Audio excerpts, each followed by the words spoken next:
नमस्कार. सिटी न्यूजच्या रात्री 10च्या बुलेटिनमध्ये प्रेक्षकांचं मनपूर्वक स्वागत. आज दिनांक 7 डिसेंबर 2025 वार रविवार. बातमीची सुरुवात करूया सुविचार मालेने. जर जिंकण्याची इच्छा असेल तर स्वतःवर विश्वास असणे आवश्यक आहे. आजचा सुविचार आपण बघितला. आता बघूया बातमीपत्राच्या ठळक बातम्या. या हेडलाईन्सचे प्रायोजक आहेत बीटीपी यात्रा ग्रुप अमरावती.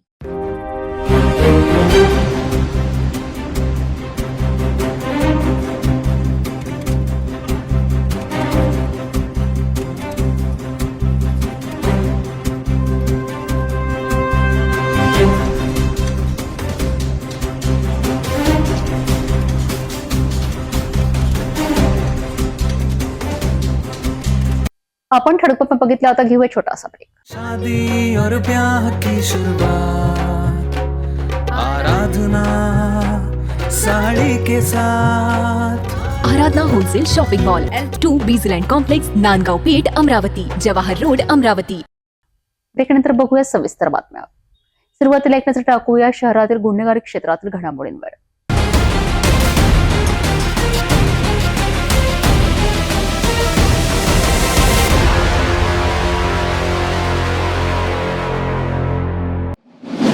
सात डिसेंबर रोजी अमरावती शहर गुन्हे शाखेच्या पथकाने मोठी कारवाई करत एमटी ट्रकचा मोठा साठा जप्त केला आहे. पोलीस निरीक्षक संदीप चव्हाण यांच्या मार्गदर्शनाखाली ही कारवाई करण्यात आली आहे.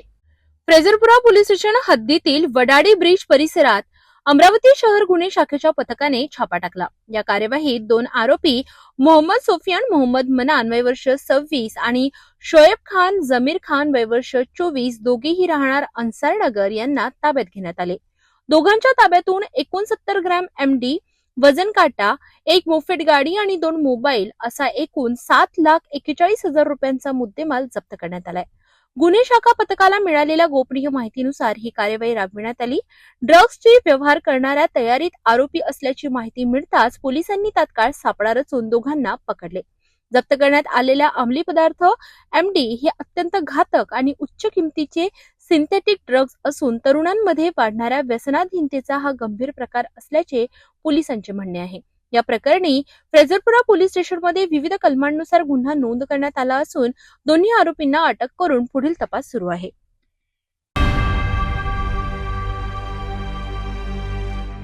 अमरावतीत रविवारी सकाळी बडनेरा रोडवरील श्रीकृष्ण अपार्टमेंटमध्ये मोठा अनर्थ टळला आहे.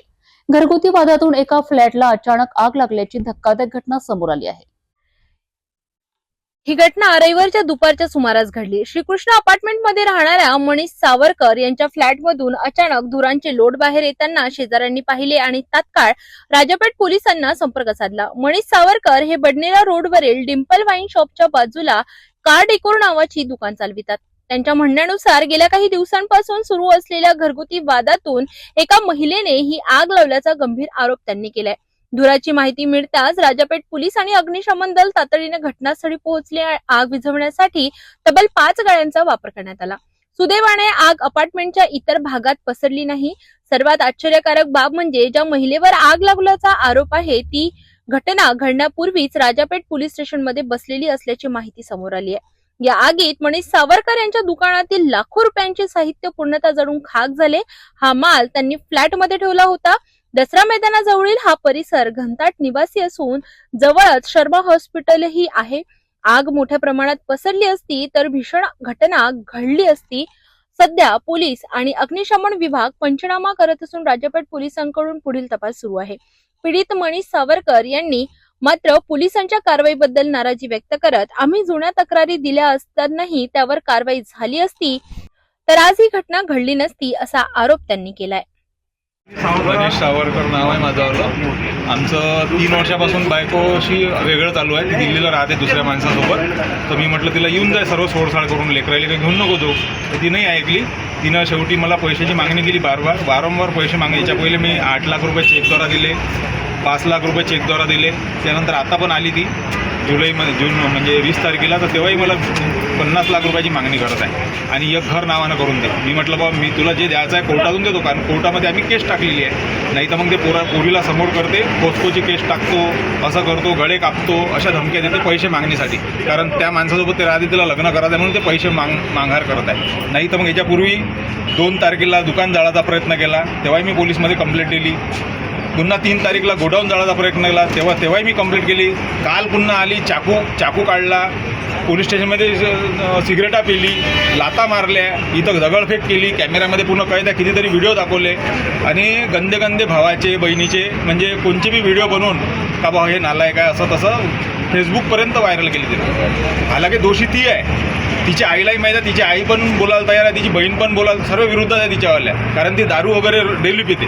हा त्रास है तिचावाला आज सुबह क्या प्रकार हुआ वो बताइए। आज सुबह कुछ भी नहीं, मैं अब कल रात में पुलिस स्टेशन में 12 बजे तक थे हम, तो सर बोले भाई तुम चले जाओ, बोले हम देख ले, बोलते दोनों के रिपोर्ट लिया. अब मेरे को लगा, और पुलिस वालों ने भी हमको बोला कि भाई तुम्हारा कोर्ट का मैटर तुम कोर्ट में निपटा लो. उसको भी समझाया कि भाई कोर्ट से जो भी होगा तुम कोर्ट से करो, बाहर से कुछ करो मत. वो कुछ सुनी नहीं. आज उसने सीधा मेरे को फ़ोन किया, बोले जल्दी मेरे को 30 लाख रुपये अर्जेंट में ला के देने, तो मैं गोल्डन चला जाती. मैं था वकील के पास, नहीं तो फिर मेरे को बोले अर्जेंट में 4 लाख तो भी दे. मतलब मेरे पास एक रविवार है, आज पैसे कहाँ से दूंगा मैं. तो नहीं सुनी हो. इसके पहले भी लॉक तोड़ा और गोडाउन जला डाला. मेरे को भी मालूम नहीं, बाजू वाले ने जब फ़ोन किया तब आया मैं इधर. फ्लैट पे कितना माल था आपका? 50 से 60 लाख रुपए का माल. पुलिस वाले और 6 कंप्लेंटा मैंने कर चुका हूँ. मेरे पास उसकी ओसी भी है, पर किसी ने एक्शन लिया ही नहीं, क्योंकि सीधा यही भाषा बोल रहे थे कि तुम मियाँ बीबी हो, हम कुछ नहीं कर सकते. ये कौन सा तरीका है. मैं उनको हाथ जोड़ के, कम से कम एक आधी लेडीज अच्छी पकड़ के उनको डांटो तो सही. लेडीज एकदम इतनी आगे थोड़ी जाती रहती, मर्यादा में रहती ना. हाँ ठीक है भाई, एक आधी अगर गिरी हुई औरत है तो उसको आप संभालने का आपका काम है ना. पुलिस स्टेशन बना काय के लिए, हमारी सुनने के लिए बनाया ना. कुछ ना कुछ तो सुनो, कुछ ना कुछ तो एक्शन लो. ये मैंने बहुत कोशिश किया, नहीं सुने. आखिर में आखिर उसने, लड़की ने मेरे पे आरोप डाला और वो लड़की को नाम लेके, और एक दिल्ली वाली लड़की आई है उसके साथ में, उसने भी कैमरे तोड़ने की कोशिश की है. और उसको बोला है अगर इसने कुछ मेरे ऊपर हाथ उठाया तो सीधा कपड़े फाड़ ले तू और मेरा नाम दे दे, तेरा नाम दे दे कि तेरे ऊपर बलात्कार किया करके. ये ऐसे आरोप लगाती हो जानबूझ के. पहिले लड़की का डायलॉग होता मेरे ऊपर. अशी आहे की आमचं दिग्बलवाणीच्या बाजून असल्या कारणास्तव यांचे दोघं नवरा बायकोची 8-15 पासून नेहमी भांडणं चालू आहे. 4-5 दिवसा पहिले त्या बाईंनी दुकान जाळण्याचा पूर्ण प्रयत्न केला. आम्ही तो मोठ्या मुश्किलीनं हाही आग विझवली आणि का संध्याकाळची घटना, ती बाई येते, दारू पिऊन येते, तर दुकानात तोडफोड करते आणि परिसरात पूर्ण दहशतवादाचं वातावरण निर्माण करते ती बाई. आणि आम्ही त्या दोघांमध्ये बोलू शकत याच नाही की ती बाईची जात राहिली. आजची गोष्ट, सकाळी ती बाई आली एक लहान पोरीसोबत, आतमध्ये गेली. मी स्वतः डोळ्यांनी बघितलं, गोडाऊनला आग लावली आणि आग लावल्यानंतर तुरंत ही राजा पोलीस स्टेशनात स्वतःहून गेली. मी अशा कारणातून मला दिसल्यानंतर, आग दिसल्यानंतर मी स्टेशनला गेलो, साहेब गोडाऊनवरती काहीतरी आग लागली बघा तुम्ही. ते बाई मला हजर दिसली. आग अशी भयानक पूर्ण रूप धारण केलं आगीने. आणि मी साहेबांना स्वतः सांगितलं की आग लावली त्या बाईनी आणि या मुली.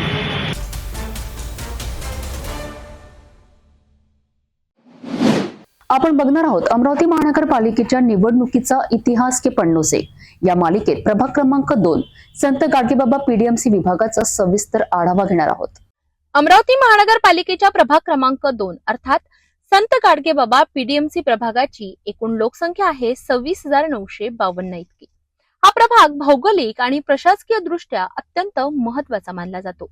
या प्रभागाच्या व्याप्तीमध्ये इस्कॉन मंदिर, पीडीएमसी, जिल्हाधिकारी कार्यालय, विभागीय आयुक्त कार्यालय, सार्वजनिक बांधकाम विभाग आणि आरटीओ ऑफिस यांसारख्या महत्वाचा शासकीय संस्थांचा समावेश होतो.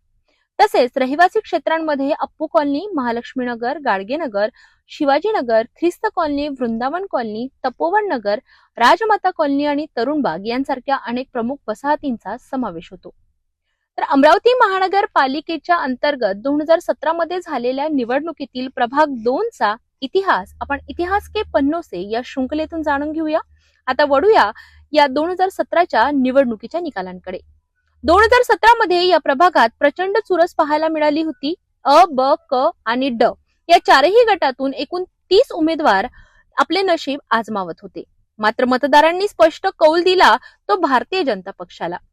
अ वर्गाबद्दल बोलायचं झालं तर भाजपचे चंद्रकांत लक्ष्मणराव बांबरे यांनी काँग्रेसच्या प्रमोद सुधाकर महल्ले यांचा तब्बल 2,421 मतांनी पराभव करत विजय मिळविला. तर ब वर्गामध्ये भाजपच्याच सुरेखा दिगंबर लुंगारे यांनी शिवसेनेच्या स्वाती अमोल निस्ताने यांचा 705 मतांनी पराभव केला. क वर्गाकडे जर पाहिलं तर भाजपच्या प्रमिला गजाननराव जाधव यांनी काँग्रेसच्या किरण सुभाष भावे यांना 305 मतांनी पराभूत केले. इथे लढत काहीशी अटीतटीची झाली. तर ड वर्गामध्ये मात्र एकतर्फी विजय पाहायला मिळाला. भाजपचे बाळू शंकर भुयार यांनी काँग्रेसचे अभय हिम्मतराव ढोबळे यांचा 4135 अशा प्रचंड मताधिक्याने पराभव केला.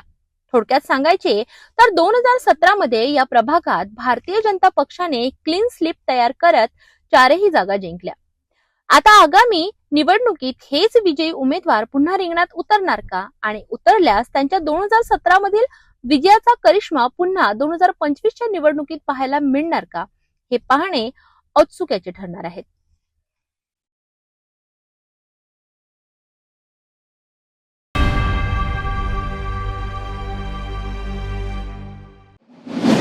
अमरावतीतील माहेश्वरी पंचायत निवडणूक 2025-28 मतदान प्रक्रिया रविवारी शांततेत पार पडली आहे. या निवडणुकीत सरपंच पदाकरिता 2 उमेदवार तर कार्यकारिणी सदस्यांसाठी तब्बल 19 उमेदवार रिंगणात आहेत. अमरावती येथील माहेश्वरी भवन येथे रविवारी माहेश्वरी पंचायत निवडणूक 2025-28 साठी मतदानाची प्रक्रिया उत्साहपूर्ण वातावरणात पार पडली. या निवडणुकीत एकूण 2046 मतदारांपैकी 1384 मतदारांनी आपला लोकशाही हक्क बजाविला. वृद्ध, महिला आणि तरुणांनी मतदानात सक्रिय सहभाग नोंदविला. या निवडणुकीत सरपंच पदासाठी 2 उमेदवार आणि कार्यकारिणीच्या 14 जागांसाठी 19 उमेदवार रिंगणात आहेत. मतदान प्रक्रिया पूर्णपणे शांततेत आणि पारदर्शकतेने झाल्याचे आयोजकांनी सांगितले. समाजातील सर्व घटकांनी सहकार्य करून ही निवडणूक सुरळीत पार पाडण्याबद्दल समाधान व्यक्त करण्यात आले. या मतदानाचा निकाल सोमवारी जाहीर होणार असून समाजात उत्सुकता वाढली आहे. माहेश्वरी पंचायत अमरावती के त्रिवार्षिक चुनाव वर्ष 2025-28 के आज संपन्न हुए। इस चुनाव में सरपंच पद के लिए 2 उम्मीदवार ने अपना नामांकन भरा था। साथ ही कार्यकारिणी जो कि 14 सदस्यों की, इसके लिए 19 उम्मीदवारों ने अपना नामांकन भरा था। यह चुनाव आज शांतिपूर्ण ढंग से चुनाव अधिकारी रामपाल जी कलंत्री, राधेश्याम जी लड्डा, राजू महेंद्र, इनके नेतृत्व में सभी जो उनके सहयोगी टीम थी, पूरे वकील लोग ही थे, इसके अंदर इनकम टैक्स, कोर्ट से संबंधित इन सभी ने सहकार्य दिया। और आज 2046 मतदाता थे, इसमें से 1384 मतदाताओं ने अपना मतपत्र दाखिल किया और सभी चुनाव प्रक्रिया माहेश्वरी भवन में शांतिपूर्ण ढंग से सभी समाज का उत्स्फूर्त प्रतिसाद मिला। और अभी आज सब चुनाव अधिकारी अभी सब अपने स्ट्रॉन्ग रूम ब्लॉक में पीटी रख के कल सुबह 10 बजे चुनाव बनना शुरू होंगी।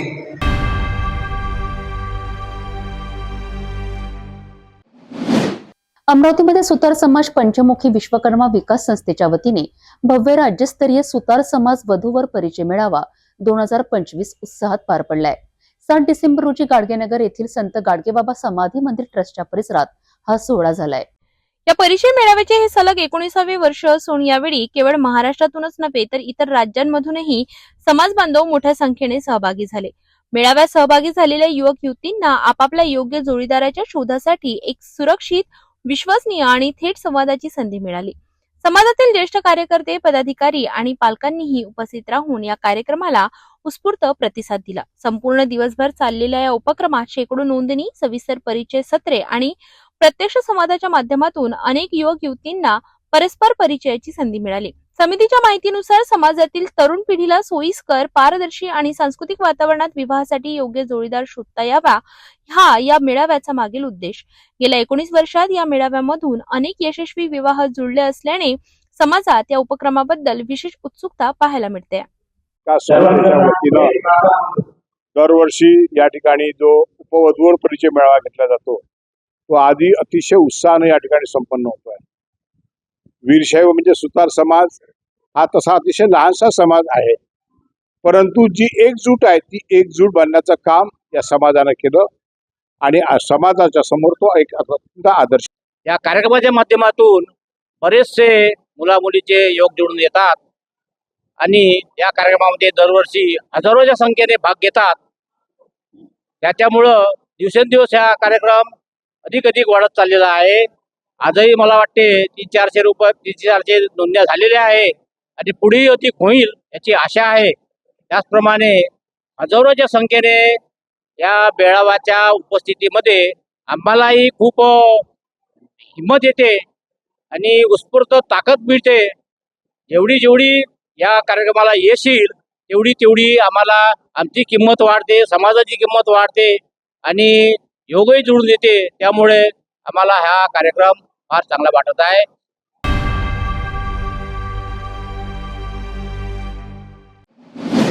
भातकुली तालुक्यातील श्री क्षेत्र माया मच्छिंद्रनाथ संस्थान अडणगाव येथे पारंपरिक पद्धतीने साजरा झालेला दत्त जयंती महोत्सव. हजारो भक्तांच्या उत्साहात हा महोत्सव यंदाही अत्यंत भक्तिमय वातावरणात पार पडलाय. भातकुली तालुक्यातील अडणगाव, ज्याला आनंद नगरी म्हणून ओळखले जाते, हे स्थान मच्छिंद्रनाथ आणि गोरक्षनाथ यांची तपोभूमी असल्याने नाथपंथी साधू संतांची काशी मानले जाते. इथल्या नावसिद्धी कुंडाच्या पाण्याला विशेष महत्व असून या पाण्याने स्नान केल्यास अनेक व्याधी दूर होतात अशी श्रद्धा आहे. या परिसरात असलेले पूर्वमुखी शिवालय आणि शांत वातावरणामुळे देशभरातून साधू संत व भक्त येथे सतत दर्शनासाठी येत असतात. यावर्षीचा दत्त जयंती महोत्सव शंकर महाराजांच्या हस्ते तीर्थस्थापना करून सुरू झाला. त्यांच्या मधुर वाणीतून नाथचरित्र ग्रंथ वाचनाचे आयोजनही करण्यात आले. सकाळी 5 वाजता अभिषेक, 6 वाजता सामुदायिक ध्यान, तर सकाळी 9 ते 11 आणि दुपारी 3 ते 5 नाथचरित्र ग्रंथ वाचनाने भक्तिमय वातावरण निर्माण झाले होते. सायंकाळी 7 ते 8 वाजता भजन संध्यांनी परिसर दुमदुमून गेला. मंदिर परिसरात दिव्यांची रोषणाई करण्यात आली. यानंतर योगी पुंडलिकनाथ महाराज यांच्या हस्ते होम हवन व महापूजा पार पडली.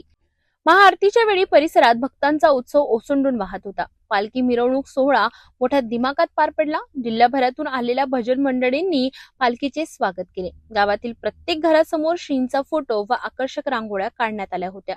यात्रेनंतर दुपारी महाप्रसादाचे आयोजन केले गेले. हजारोंच्या संख्येने भक्तांनी महाप्रसादाचा आनंद घेतला आणि संपूर्ण अडणगाव भक्तिमय वातावरणाने न्हाऊन निघाले.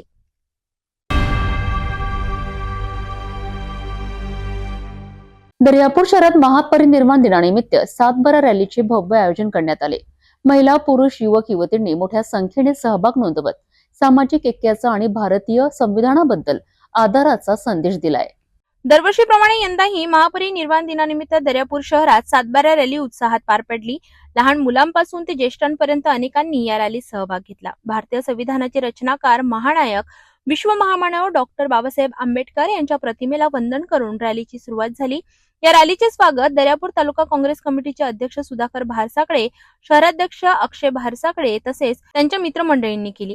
रॅलीतील नागरिकांनी जय भीमच्या घोषणा देत सामाजिक न्याय, समता आणि बंधुतेचा संदेश दिला. शिस्तबद्ध पद्धतीने आयोजित केलेल्या या सातबारा रॅलीतून डॉक्टर बाबासाहेब आंबेडकरांच्या विचारांना अभिवादन करत नागरिकांनी संविधान मूल्यांप्रती आपली निष्ठा व्यक्त केली. धामणगाव तहसीलमध्ये confederation of all India traders म्हणजेच CAIT तर्फे स्वदेशी जनजागृतीसाठी देशभर सुरू असलेला स्वदेशी जनजागृती रथ धामणगावमध्ये दाखल झालाय. नागरिक आणि व्यापाऱ्यांनी मोठ्या उत्साहाने या रथयात्रेचे स्वागत केले. धामणगाव तहसील मधील गांधी चौक परिसर स्वदेशीच्या जयघोषांनी घुमून गेला. Confederation of all India traders यांनी आत्मनिर्भर भारताच्या संकल्पनेला पुढे नेण्यासाठी सुरू केलेल्या स्वदेशी जनजागृती रथचे भव्य स्वागत करण्यात आले. कार्यक्रमाची सुरुवात राष्ट्रपिता महात्मा गांधी यांच्या पुतळ्यास हारार्पण करून झाली. त्यानंतर विविध व्यापारी संघटनांचे पदाधिकारी आणि स्थानिक नेत्यांनी उपस्थित नागरिकांना स्वदेशी उत्पादने वापरण्याचे आवाहन केले. या कार्यक्रमात प्रमुख उपस्थिती होती ते भाजप नेत्या डॉक्टर अर्चना अडसड रोठे यांची, विधानसभा प्रमुख रावसाहेब रोठे, गिरीश मुंदडा, विदर्भ उपाध्यक्ष गिरीश भुतडा, तालुका अध्यक्ष संजय जांगडा, महिला विंग अध्यक्ष राधा भूत, तर व्यापारी समाजातील लक्ष्मीकांत वर्मा, प्रेमकुमार टावरी, अशोक भंडारी आदी मोठ्या संख्येने उपस्थित होते. उपस्थित व्यापाऱ्यांनी स्वदेशी वस्तूंना प्राधान्य देण्याचा संकल्प व्यक्त केला. त्यानंतर भगतसिंग चौकात रथयात्रेचे उत्स्फूर्त स्वागत करण्यात आले. येथे राष्ट्रीय स्वयंसेवक संघाचे प्रमुख चंद्रशेखर राठी, अशोक भन्साली, दर्शन राठी, बालू धुर्वे, शेखर पाटील तसेच सेटचे इतर पदाधिकारी उपस्थित होते. अमर शहीद भगतसिंग यांच्या पुतळ्यास माल्यार्पण करून स्वदेशी संकल्प रथयात्रेला अभिवादन करण्यात आले. कॉन्फेडरेशन ऑल इंडिया ट्रेडर्स तर्फे ही रथयात्रा पूर्ण देशात सुरू आहे. याचं आगमन आज धामणगाव शहरात झालं आहे आणि confederation of all India traders Dhamangaon तालुक्यातर्फे या रथयात्रेचं स्वागत ठिकठिकाणी माननीय भावी नगराध्यक्ष सौ अर्चनाताई रोठे अडसड यांनी गांधी चौक येथे केला आहे आणि आज येथे भगतसिंग चौक येथे संघाचे प्रमुख श्री चंद्रशेखरजी राठी यांच्या उपस्थितीत या रथयात्रेचं स्वागत इथे करण्यात आलं आहे आणि स्वदेशीचा नारा घेऊन निघालेली ही रथयात्रा संपूर्ण देशात एक स्वदेशीचा आवाज बुलंद करेल आणि नरेंद्र मोदीजीचे स्वप्न पूर्ण करेल हीच अपेक्षा. धन्यवाद. जय हिंद, जय महाराष्ट्र. 100 वर्ष शताब्दी वर्षाच्या निमित्ताने भारतातली व्यापाऱ्यांची सगळ्यात मोठी संस्था confederation of all India traders cat द्वारा स्वदेशी रथयात्रा स्वदेशी जनजागरण यात्रेच्या अभियानाची सुरुवात केलेली आहे. ही यात्रा पूर्ण भारतभर असून सध्या विदर्भात नागपूरहून सुरुवात होऊन आपल्या धामणगावला आज आलेली आहे. याचा उद्देश आहे ग्रामीण अर्थव्यवस्था मजबूत झाली पाहिजे, गावातल्या लहान सहानशा आपल्या व्यापाराचा उद्योग वाढला पाहिजे आणि लोकांनी स्वदेशीचा वापर केला पाहिजे. ज्या निमित्ताने धामणगावात आपल्या शहरातील ग्रामीण विभागातील जो लहान व्यावसायिक आहे तो मजबूत होईल आणि तो मजबूत झाला तर तो आपल्या इकडचा पैसा आपल्या गावातच राहील आणि आपली इथची अर्थव्यवस्था मजबूत होईल. त्या निमित्ताने आपला पैसा विदेशी कंपन्यांना न जाता आपला पैसा हा आपल्या ग्रामीण अर्थव्यवस्थेत आला पाहिजे. स्वदेशी वस्तू खर्च याकरता हा अभियान आहे आणि या निमित्तानं आज आपल्या इथं राष्ट्रीय स्वयंसेवक संघाचे विभागीय उपसंघाचालक शेखरभाऊ राठी आज आपल्या सोबत आहेत. तसेच कॉन्फेडरेशन ऑफ इंडिया ट्रेडर्सचे सर्व पदाधिकारी सुद्धा आज इथे उपस्थित आहे. या विभागाचे माजी नगरसेवक बालूभाऊ धुर्वे सोबत आहे आणि सर्व मिळून आज आम्ही या धामणगावात हीच आवाहन करू की सगळ्यांनी स्वदेशी वस्तूचा वापर करावा, विदेशी वस्तूचा त्याग करावा, ऑनलाईन खरेदी बंद करावी आणि आपल्या स्थानिक दुकानदारापासून माल विकत घ्यावे, जेणेकरून आपला इथचा व्यवसाय हा मोठा होईल आणि आपल्या शहराचा विकास होईल.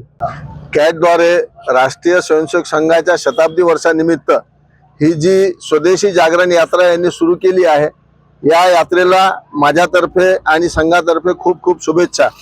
हा जो अभियान आहे हा अभियान जसं की आपल्याला गिरीश भुतळे यांनी सांगितलं आहे की राष्ट्राची जी आर्थिक व्यवस्था आहे त्या व्यवस्थेला मजबूत करण्याकरता स्वदेशी वस्तूंचा आपण सगळ्यांनी वापर केला पाहिजे. परमपूजनीय सरसंघ चालकांनी जी पंच परिवर्तनाची जे आव्हान राष्ट्राला केलं आहे त्यात स्वजागरण हा सुद्धा एक प्रमुख मुद्दा आहे. स्वजागरण मध्ये स्वदेश, स्वभाषा, स्ववेश आपले जे काही आपले भारतीय संस्कृतीला आधारित जे काही आहे त्याला आपण पुढे केलेला पाहिजे आणि त्याच या माध्यमातून आपल्या स्वदेशी वस्तूंना सुद्धा आपण वापरलं पाहिजे आणि विदेशी वस्तूंचा आपण बहिष्कार केला पाहिजे. या यात्रेच्या दरम्यान ही जी आपल्याला सगळ्यांना एक पत्रक देण्यात येत आहे त्याच्यात पूर्ण माहिती आहे की स्वदेशी वस्तू कोणत्या आहे आणि विदेशी वस्तू कोणत्या आहे. त्या दृष्टीने आपल्या सगळ्यांच्या माहिती करता एक खूप चांगलं महत्वपूर्ण असं हे पत्रक आपल्या सगळ्यांना देण्यात येत आहे. याचा आपण सगळ्यांनी अभ्यास करावा आणि स्वदेशी वस्तूंचाच वापर करावा असं मी आग्रह करतो आणि या यात्रेला शुभेच्छा देतो. धन्यवाद.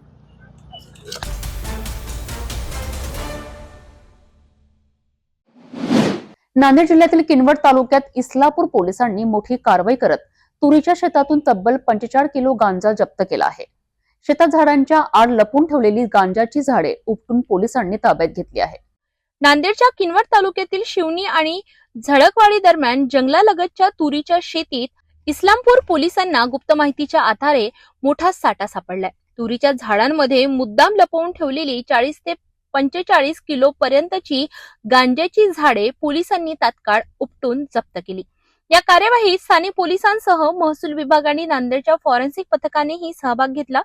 पोलिसांनी एका संशयित नागरिकाला ताब्यात घेतले असून या प्रकरणात आणखी कुणाचा सहभाग आहे का याचा तपास सुरू आहे. या धाडीत हिमायतनगरचे पोलीस निरीक्षक अमोल भगत, इस्लामपूरचे सहाय्यक पोलीस निरीक्षक उमेश भोसले तसेच अनेक पोलीस कर्मचारी सामील होते. गोपनीय माहितीनुसार केलेल्या या कारवाईमुळे परिसरात एकच खळबळ उडाली आहे. पोलीस पुढील तपास करीत आहेत.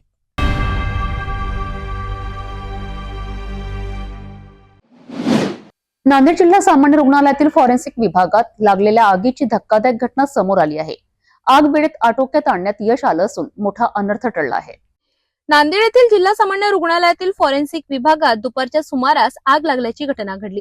विभागातील यूपीएस सिस्टम मध्ये शॉर्ट सर्किट झाल्याचा प्राथमिक अंदाज व्यक्त केला जात आहे.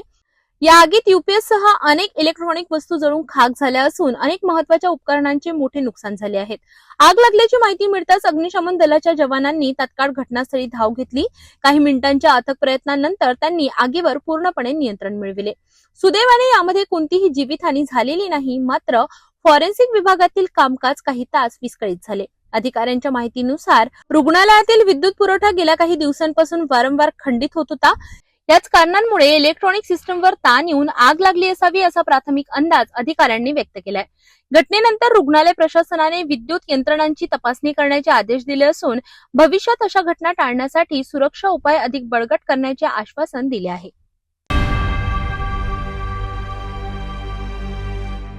बुलढाणा जिल्ह्यातील स्थानिक गुन्हे शाखेच्या पथकाने मोठी कारवाई करत आरोग्यास घातक आणि महाराष्ट्र शासनाने प्रतिबंधित केलेला सुगंधित पान मसाला आणि गुटखा विकणाऱ्या एका इसमाला जेरबंद केले आहे. अमरापूर परिसरात ही कारवाई करण्यात आली असून जवळपास 55,000हून अधिक किमतीचा मुद्देमाल जप्त करण्यात आलाय.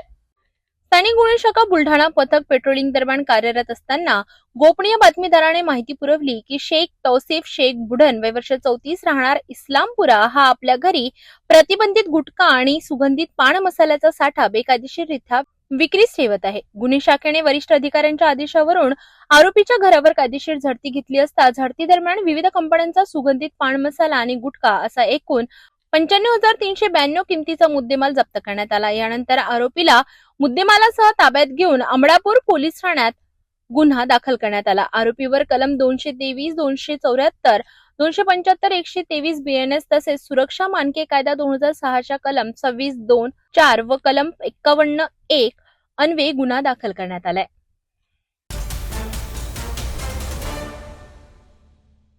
महापरिनिर्वाण दिनानिमित्त बुलढाणा जिल्ह्यातील मेहकर तालुक्यातील परतापूर जिल्हा परिषद शाळेत एक विशेष उपक्रम पार पडलाय. विद्यार्थ्यांनी आणि शिक्षकांनी मिळून डॉक्टर बाबासाहेब आंबेडकरांना अभिवादन करत संविधान मूल्यांची जाणीव करून देणारा हा उपक्रम सर्वांचे लक्ष वेधून घेत आहे.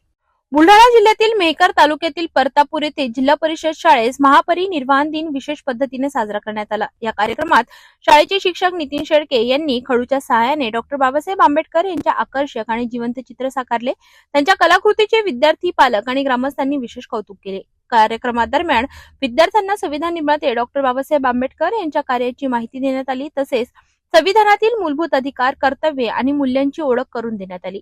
परतापूर येथील जिल्हा परिषद शाळा इयत्ता 1ली ते 8वी पर्यंत चालते. शाळेची एकूण विद्यार्थी संख्या 190 असून महापरिनिर्वाण दिनी सर्व विद्यार्थ्यांनी एकत्र येत बाबासाहेबांना विनम्र अभिवादन केले.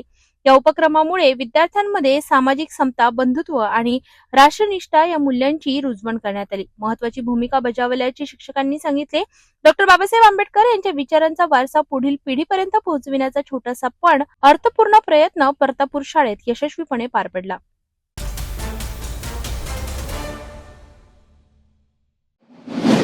लोकमंगल सहकारी साखर कारखान्याच्या ऊसतोडी दरम्यान झालेल्या गंभीर अपघाताची मोठी बातमी लातूर जिल्ह्यातून समोर आली आहे.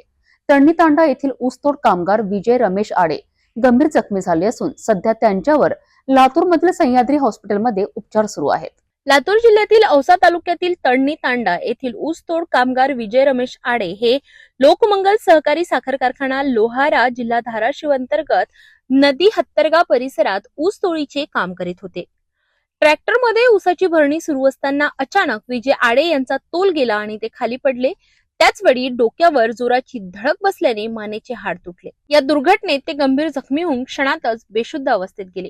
अपघात होताच सहकाऱ्यांनी आणि नातेवाईकांनी तात्काळ त्यांना सह्याद्री हॉस्पिटल, राजीव गांधी चौक, लातूर येथे हलविले. सध्या त्यांच्यावर तातडीचे उपचार सुरू आहेत आणि त्यांची प्रकृती चिंताजनक असल्याचे डॉक्टरांनी सांगितले.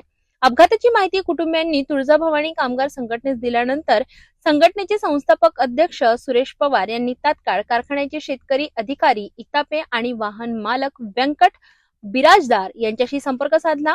कामगारांच्या कुटुंबियांना तातडीची आर्थिक मदत आणि योग्य उपचार मिळावेत यासाठी पवार यांनी चर्चासत्र घेतले. ऊसतोड हंगामात अशा प्रकारचे अपघात वारंवार होत असून कामगारांच्या सुरक्षिततेची हमी हा मोठा प्रश्न अद्याप अनुत्तरितच आहे. या प्रकरणाला नेमकी जबाबदारी कुणाची, तसेच कुटुंबाला किती मदत मिळणार याकडे सर्वांचे लक्ष लागले आहे. मी तुळजाभवानी ऊसतोड कामगार संघटनेचा संस्थापक अध्यक्ष सुरेश पवार आहे. आजच मला 1-2 तासा अगोदर या जो काय ऊसतोड कामगारांचा अपघात झालेला होता त्यांच्या संदर्भात मला फोन आलेला आणि मी धाराशिव येथून तात्काळ या लातूर सह्याद्री हॉस्पिटलमध्ये अपघात झालेल्या ऊसतोड कामगारांची भेट घेतली आणि तो ऊसतोड कामगार विजय रमेश आडे हा तळणी तांडा, तालुका औसा, जिल्हा लातूर येथील ऊसतोड कामगार आहे आणि हा ऊसतोड कामगार धाराशिव जिल्ह्यातील लोकमंगल सहकारी साखर कारखाना या अंतर्गत ऊसतोडीसाठी उचल घेतलेला आहे आणि त्या कारखान्याअंतर्गत श्री व्यंकट बिराजदार हे वाहन मालक आहेत. त्या ऊस गाडी मालकाच्या वाहनावरती नदी हत्तरगा तालुका औसा जिल्हा लातूर येथे ऊस तोडत असताना ऊस तोडून ज्यावेळेस ट्रॅक्टर भरत होता त्या ट्रॅक्टरवरून स्वतःचा तोल जाऊन तो खाली पडला आणि खाली पडलेला असताना डोक्यावरती आदळलेला आहे आणि त्या डोक्यावरती आदळल्याच्या नंतर त्याचे हाडं तुटलेले आहेत आणि मेंदूला मार लागलेला आहे. मेंदूमध्ये रक्ताच्या गाठी झालेल्या आहेत असं या सह्याद्री हॉस्पिटल लातूर येथे त्यांची भेट घेतल्याच्या नंतर आम्हाला कळालेलं आहे. आणि या ऊसतोड कामगारांची परिस्थिती अतिशय नाजूक आहे, आर्थिक परिस्थिती बिकट आहे आणि ह्या गरीब कुटुंबातला हा ऊसतोड कामगार आहे. आता मग या माध्यमातून साखर कारखाना प्रशासन जो आहे या साखर कारखाना प्रशासनाशी देखील मी चर्चा केली. त्यांच्या माध्यमातून त्यांना या कामगाराच्या कुटुंबियांना आर्थिक मदत देण्याची विनंती देखील केलेली आहे आणि सध्याच्या त्या कारखाना प्रशासनाने या कामगारांची भेट घ्यावी अशी देखील त्यांना मी विनंती केलेली आहे. आणि आजच्या भेटीतून मी प्रशासनाला देखील मी एक कळकळीची विनंती करू इच्छितो, कारण का ऊसतोड महामंडळ हे सामाजिक न्याय मंत्रालयाच्या माध्यमातून चालतं आणि या सामाजिक न्याय मंत्रालयाचे जे काही मंत्री महोदय संजयजी शिरसाट साहेब आहेत मोठ्या स्वरूपाचं या ऊसतोड कामगारासाठी ते काम करतायत. आणि आनंदाची बाब म्हणजे गेल्या 100 वर्षाच्या कालावधीमध्ये या महाराष्ट्रातील ऊसतोड कामगारांना कशाच प्रकारची म्हणजे मदत झालेली नाही किंवा कुठल्या स्वरूपाची आर्थिक मदत त्यांना भेटलेली नव्हती किंवा शासन स्तरावरती यांच्या नोंदण्या देखील नव्हती. परंतु ज्या वेळेस 2019 पासून धनंजयजी मुंडे साहेब यांनी महामंडळाची स्थापना केली त्या दिवसापासून आज तागायत या सामाजिक न्याय मंत्रालयाच्या वतीनं आणि विशेषतः सामाजिक न्याय मंत्रालयाचे प्रधान सचिव हर्षदीपजी कांबळे साहेब आणि संजयजी शिरसाट साहेब यांच्या माध्यमातून या ऊसतोड कामगारांना मोठ्या स्वरूपामध्ये न्याय मिळत आहे.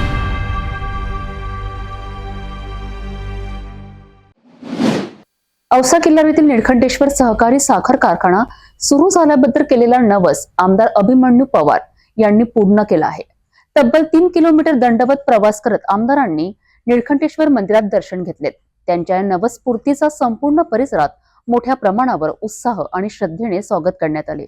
औसा किल्लारी येथे अनेक वर्षांपासून बंद पडलेला सहकारी साखर कारखाना पुन्हा सुरू व्हावा आणि गाळप हंगाम नियमित सुरू राहावा यासाठी श्रावणातील सोमवारी आमदार अभिमन्यू पवार यांनी मनोभावे नवस केला होता.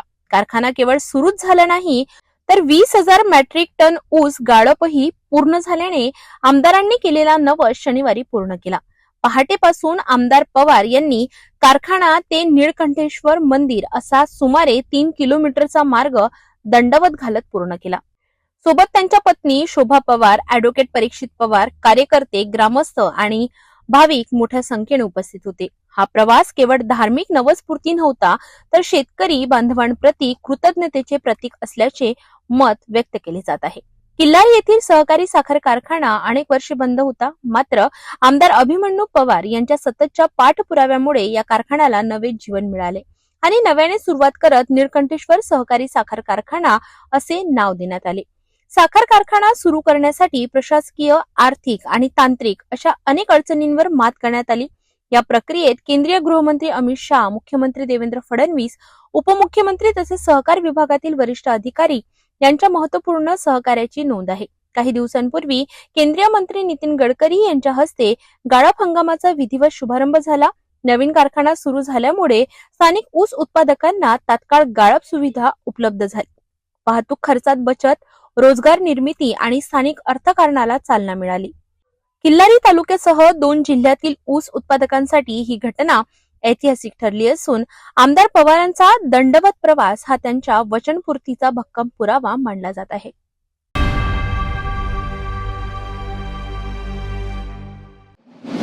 गोव्यातील बर्च बाय रोमिओ लेन्स या लोकप्रिय नाईट क्लबला लागलेल्या भीषण आगीत मृतांची संख्या 25 वर पोहोचली आहे. ही घटना शनिवारी आणि रविवारच्या मध्यरात्री घडली असून मृतांमध्ये क्लबचे कर्मचारी आणि काही पर्यटकांचा समावेश आहे. आगीच्या काही सेकंद आधीचे क्लबमधील रेकॉर्ड केलेले फुटेज आता समोर आले असून त्यामुळे संपूर्ण दुर्घटनेचा वेगवेगळा आलेख समोर आला आहे. उत्तर गोव्याच्या अरपोरा गावात असलेल्या बर्च बाय रोमिओ लेन्स या नाईट क्लबमध्ये मध्यरात्री अचानक आग भडकली. प्राथमिक माहितीनुसार ही आग गॅस सिलेंडरचा स्फोट झाल्यानंतर पसरली. आग इतक्या झपाट्याने पसरली की बाहेर पडण्याची संधीही न मिळाल्याने बहुतेकांची गुदमरून मृत्यू झाला. समोर आलेल्या व्हिडिओमध्ये एका महिला डान्सरच्या परफॉर्मन्स सुरू असताना अचानक स्टेजच्या मागील बाजूस पडद्याला आग लागलेली दिसते. म्युझिक सिस्टीम, बँडचे मेंबर्स आणि प्रेक्षकांनी भरलेला हॉल काही सेकंदात धुराने व्यापला. व्हिडिओत अगदी स्पष्ट दिसतं आग लागल्याचं लक्षात येताच कर्मचारी म्युझिक सिस्टीम बंद करण्याचा आणि लोकांना बाहेर काढण्याचा प्रयत्न करतात. प्रेक्षकांपैकी काहींना सुरुवातीला ही मस्करी वाटली. एक जण तर आपने आग लगा दी असं हसत म्हणतानाही ऐकू येतो. परंतु काही क्षणातच परिस्थिती नियंत्रणाबाहेर जाते. आग जसजशी वाढत गेली तसा तसा धूर दाटत गेला आणि लोक जीवाच्या आकांताने बाहेर धावू लागले. पण आत अडकलेल्या लोकांपैकी 25 जणांचा मृत्यू झाला असून अनेक जण गंभीर जखमी आहेत. घटनेनंतर रात्रीच गोव्याचे मुख्यमंत्री प्रमोद सावंत यांनी घटनास्थळाची पाहणी केली आणि सखोल चौकशीचे आदेश दिले. दरम्यान केंद्र सरकारने मृतांच्या नातेवाईकांना 2 लाखांची मदत आणि जखमींना 50,000ची मदत जाहीर केली आहे. आरपोरा में जो नाइट क्लब में कल रात को जो इंसिडेंस हुआ रात को 12 बजे, बहुत ही दुखद इंसिडेंस है. गोवा के हिस्ट्री में पहली बार इस तरह का यानी आग लगने के बाद 25 लोगों की मृत्यु हो गई है. मैं खुद रात को 2 बजे वहाँ पे गया. मैंने मेरे साथ में वहाँ के लोकल एमएलए माइकल लोबो वो भी थे और बाकी डीजीपी से लेके एसपी, कलेक्टर्स, बाकी सब लोग थे. वहाँ से अप्रॉक्सीमेट 25 डेड बॉडीज़ उस क्लब से निकली. 3 लेडीज़ और बाकी सभी जेंट्स थे. यानी अब भी पता चला है वैसे 4 टूरिस्ट है, बाकी सभी कर्मचारीज वहाँ पे जो काम कर रहे थे. 6 लोग गोवा मेडिकल कॉलेज में ट्रीटमेंट ले रहे हैं. उनको अच्छी से ट्रीटमेंट मिलने के लिए मैंने खुद गोवा मेडिकल कॉलेज के एमएस इनको फ़ोन किया है और उनको अच्छी से ट्रीटमेंट दी जाएगी. मैंने प्रिलिमिनरी जब इंक्वायरी की तब उस क्लब में कुछ तो इंसिडेंट के वजह से ऊपर आग लगी और आग लगने के बाद यानी वेरी कंजेस्टेड डोर्स थे, उससे कुछ लोग बाहर आ गए और आग भड़कने के बाद बाकी लोग बाहर नहीं आ सके. बाकी लोग जो अंडरग्राउंड एरिया में जाके गए, अंडरग्राउंड वेंटिलेशंस वहाँ पे न होने के कारण सफोकेशन के वजह से बाकी लोगों की मृत्यु हो गई है. हमने मैजिस्ट्रल इंक्वायरी तो ऑर्डर की है. इनिशियल स्टेज पे उस होटल के जनरल मैनेजर्स और उस होटल के ओनर के खिलाफ हमने एफआईआर दर्ज की है. उनको अरेस्ट करने का वारंट भी निकाल दिया है. इस सभी जांच की पूरी यानी मैजिस्ट्रल इंक्वायरी की जाएगी. उन्होंने fire safety norms, construction norms follow किया है कि नहीं ये देखा जाएगा. इस इंसिडेंस के बारे में खुद मुझे honourable prime minister Narendra Modi ji ने सुबह 6 बजे फ़ोन किया और फ़ोन करके पूरी इंक्वायरी की और आगे जो कुछ सहायता लगा वो भी उन्होंने एश्योर किया. हम पूरे मेरी टीम लगी हुई है बाकी सभी लोगों को जो ट्रीटमेंट देने के लिए. लेकिन मैं उस फैमिली के प्रति संवेदना व्यक्त करता हूँ, उनकी आत्मा को शांति लगे और जो एक्सपायर्ड हो गए हैं इनके लिए आर्थिक सहायता सरकार के दी जाएगा. हैंसफोर्थ इस तरह का इंसिडेंट न हो इसलिए पूरी प्रिकॉशंस यानी सरकार की तरफ से लेंगे.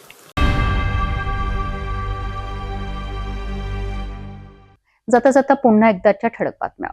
या हेडलाईन्सचे प्रायोजक आहेत बीटीपी यात्रा ग्रुप अमरावती.